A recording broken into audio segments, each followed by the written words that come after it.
آپ دیکھ رہے ہیں نیوز انسائیڈر کے ساتھ پروگرام اسپیشل رپورٹ، جس میں دن بھر کی اہم خبریں پہنچائیں گے آپ تک۔ کسانوں کی زمین کو بی ایس ایف کے ذریعے حاصل کرنے والے معاملے پر جموں کشمیر اسمبلی میں معاملہ گرمایا۔ وزیر اعلیٰ کی وضاحت کے بعد محمد یوسف تاریگامی اور بی جے پی کے منکوٹیا کے درمیان زبانی بحث ہوئی شروع۔ Communist party of India Marxist کے ایم ایل اے محمد یوسف تاریگامی اور بی جے پی کے قانون ساز بلونت سنگھ منکوٹیا کے درمیان ان کسانوں کے معاوضے پر گرما گرم تبادلہ ہوا جن کی زمین بی ایس ایف کی جانب سے حاصل کی گئی تھی۔ بی جے پی کے ایم ایل اے وجے کمار کے ایک سوال کے جواب میں وزیر اعلیٰ عمر عبداللہ کی جانب سے معاوضے کے عمل کی تفصیل بتائی گئی۔ وزیر اعلیٰ نے بتایا کہ معاوضے کا ایک حصہ ان کسانوں کو دے دیا گیا ہے جن کی زمین بی ایس ایف نے سرحد پر باڑ لگانے کے لیے حاصل کی تھی۔ وزیر اعلیٰ نے کہا کہ متعلقہ کلکٹروں کو 1555.08 کروڑ روپے کی رقم موصول ہو گئی ہے، جس میں سے 144.12 کروڑ روپے زمین مالکان کو تقسیم کر دیے گئے ہیں، جبکہ باقی رقم عنوان کی تصدیق کے عمل کے تحت کر دی جائے گی۔ وہیں اس کے بعد محمد یوسف تاریگامی نے دعویٰ کیا کہ ہیرا نگر میں کسانوں کی حالات انتہائی خراب ہے۔ وہیں جیسے ہی محمد یوسف تاریگامی بول رہے تھے، منکوٹیا نے مداخلت کرتے ہوئے کہا کہ یہ علاقہ جموں کے تحت آتا ہے۔ تاریگامی نے جوابی حملے میں کہا کہ جموں میں بھی یہ اتنا ہی ہے جتنا کہ یہ کشمیر میں ہے۔ جموں و کشمیر میں ڈیلی ویجرز کے معاملے کو لے کر چل رہے پانی کے بحران پر اور کٹھوعہ انکاؤنٹر پر حکومت پر بولے بی جے پی کے سینئر لیڈر اور قائد حزب اختلاف سنیل شرما۔ جموں و کشمیر اسمبلی میں قائد حزب اختلاف سنیل شرما کی جانب سے اسمبلی میں حکومت سے ڈیلی ویجرز کے معاملے پر کارروائی کرنے کا مطالبہ کیا گیا۔ سنیل شرما نے کہا کہ ڈیلی ویجرز جس طرح سے ضد پر اڑے ہوئے ہیں، ایسے میں جموں و کشمیر دونوں ہی خطوں میں پانی کی سخت کمی دیکھی جا رہی ہے اور لوگ بے حد پریشان ہو رہے ہیں۔ انہوں نے کہا کہ حکومت کو چاہیے کہ وہ اس حوالے سے کم از کم ان ڈیلی ویجرز سے بات کرے۔ 6 مہینے کے لیے کمیٹی کو وقت دینا ایک الگ بات ہے، لیکن فی الحال ان سے بات کرنے کی بے حد ضرورت ہے۔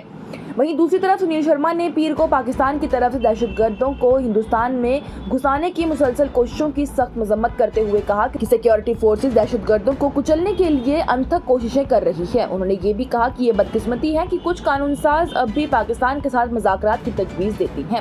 ان کے ریمارکس اتوار کی شام جموں و کشمیر کے کٹھوعہ میں سیکیورٹی فورسز اور دہشت گرد کے درمیان شدید گولی باری کے بعد آئے ہیں۔ یہ انکاؤنٹر اس وقت شروع ہوا جب 3 دہشت گردوں کو ہندوستان اور پاکستان سرحد کے قریب ہیرا نگر کے قریب دیکھا گیا۔ سنیل شرما نے کہا کہ ایک طرف پاکستان خود اپنی سرزمین کے اندر دہشت گرد کی شعلوں سے لپٹا ہوا ہے اور وہیں دوسری طرف وہ دراندازی کے ذریعے دہشت گردوں کو ہندوستان بھیجنے کی اپنی کوششیں جاری رکھے ہوئے ہے۔ انہوں نے آگے کچھ قانون سازوں پر تنقید کرتے ہوئے کہا کہ دہشت گردی کے مسلسل دراندازی کے باوجود بھی مبینہ طور پر پاکستان کے ساتھ بات چیت کی وکالت کرنے پر نیشنل کانفرنس کی قیادت والی حکومت کو تنقید ہے۔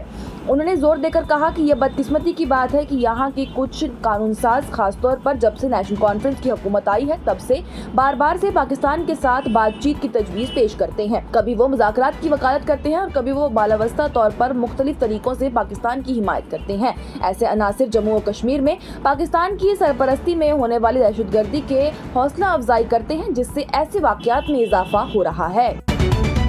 جموں و کشمیر کے لوگوں کو 12 مفت گیس سلنڈر فراہم کرنے کی تجویز زیر غور ہے، حکومت کی جانب سے بیان دیا گیا۔ جموں و کشمیر حکومت کی جانب سے پیر کو کہا گیا کہ جموں و کشمیر میں لوگوں کو 12 گیس سلنڈر مفت فراہم کرنے کی تجویز فی الحال زیر غور ہے۔ پیپلز کانفرنس کے M L A Sajad Ghani Lone کے ایک سوال کے تحریری جواب میں وزیر انچارج خوراک، شہری سپلائز اور امور صارفین ستیش شرما نے ایوان کو بتایا کہ جموں و کشمیر میں 12 گیس سلنڈر مفت فراہم کرنے کا معاملہ زیر غور ہے۔ لون نے کہا تھا کہ حکومت 12 گیس سلنڈر مفت فراہم کرنے کا ارادہ رکھتی ہے اور اگر ایسا ہے تو اس کے نفاذ کی ٹائم لائن بتائی جائے۔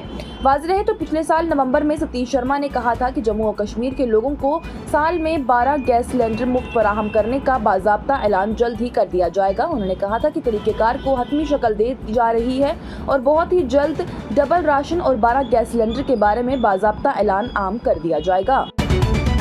وزیر اعلیٰ عمر عبداللہ کی جانب سے وقف ترمیمی بل اور جموں و کشمیر کے کٹھوعہ میں ہوئے انکاؤنٹر پر بیان دیا گیا۔ جموں و کشمیر کے وزیر اعلیٰ عمر عبداللہ نے پیر کو کہا کہ وقف ترمیمی بل کے خلاف ملک بھر میں ہونے والے مظاہرے قابل فہم ہیں کیونکہ صرف ایک خاص مذہب کو نشانہ بنایا جا رہا ہے۔ انہوں نے اسمبلی کے باہر نامہ نگاروں کو بتایا کہ خیراتی سرگرمیاں تمام مذہب سے منسلک ہیں اور مسلمان انہیں وقف کے ذریعے انجام دیتا ہے۔ جب کسی خاص مذہب کو نشانہ بنایا جائے گا